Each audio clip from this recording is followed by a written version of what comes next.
Donald Trump has a new scapegoat for why the red wave didn't manifest in the last election. He's blaming anti-abortion Republicans. He bleated just yesterday, "It wasn't my fault that the Republicans didn't live up to expectations in the capital M mid capital T terms." Weird. "I was 233 to 20. It was the abortion issue, poorly handled by many Republicans, especially those that firmly insisted on no exceptions, even in the case of rape, incest, or life of the mother, that lost large numbers of capital V voters. Also, the people that pushed so hard for decades against abortion got their wish from the US Supreme Court and just plain disappeared, not to be seen again. Plus Mitch stupid dollars."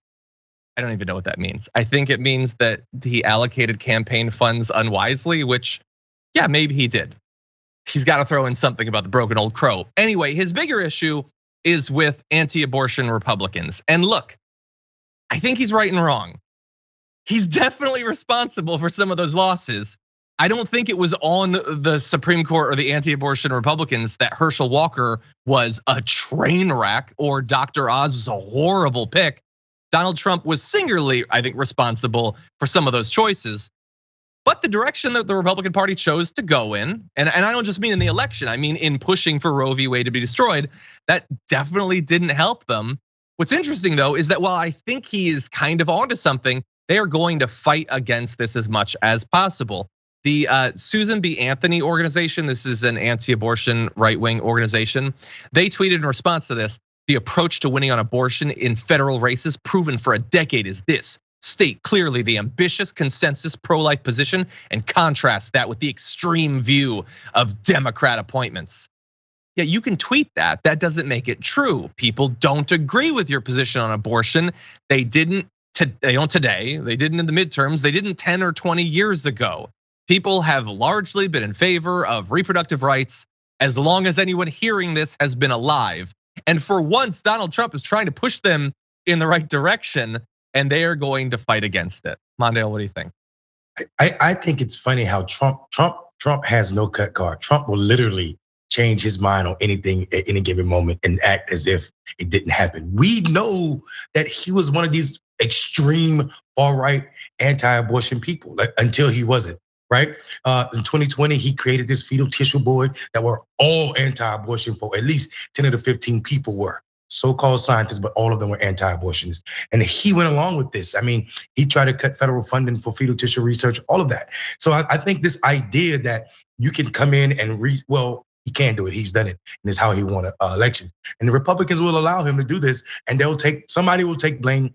Susan B. Anthony better watch out because he may come at them for saying something against what he said, and then he'll have the Trump mob go behind them and do the same thing. So I think whenever Trump does this, it signals one thing. The Republican Party is about to shift. Is known immediately. Trump said something, so the Republican Party will have a softer stance on abortion, I think, going forward. And it's not because they lost the election; it's because they don't want Trump and his base to be against them. They are, regardless if they are a minority of Americans, it's where the Republican Party tends to follow suit. So I'm here we go. At least abortion, maybe we'll get the Supreme Court to revisit it. Who knows? Trump said something, so Republicans will start pushing for it. We definitely know Kevin McCarthy, if he becomes leader, will not go against whatever Trump says. And if that's the reason Republicans lost, according to Trump, then it will be, and it'll become a part of the Republican platform, especially since he's already announced 2024 presidential run. Yeah. So that's what's gonna happen. Yeah. By the way, I realize I'm not giving him that much credit to begin with, but I'm gonna take back whatever credit I did, because even if he can kind of see accurately that their extreme radical position on abortion has hurt them, he did appoint 3 of the justices who voted to destroy Roe v. Wade. He definitely chose them in part to do that. So no, Donald, you are again responsible for basically all of this at this point. By the way, according to exit polling, 27% of voters said that abortion was not just an important issue for their vote, it was the most important issue. It was second behind only inflation, and it was a close second in that. So people were really thinking about this. I'll show you the most recent polling the most recent as well as historic voting on abortion accessibility.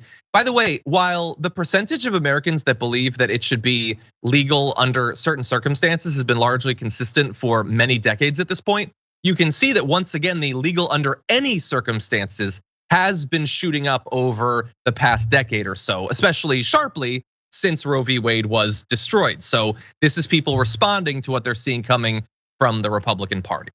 So, and by the way, we don't have time to talk about this, but I saw this article a couple days ago of Republicans rethinking their abortion strategy. This is their recalibration.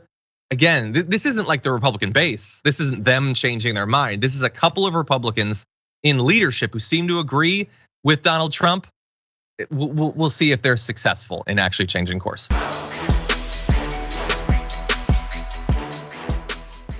Check out the Damage Report podcast each day, wherever you get your podcasts, whether Pocket Casts or Stitcher or iTunes.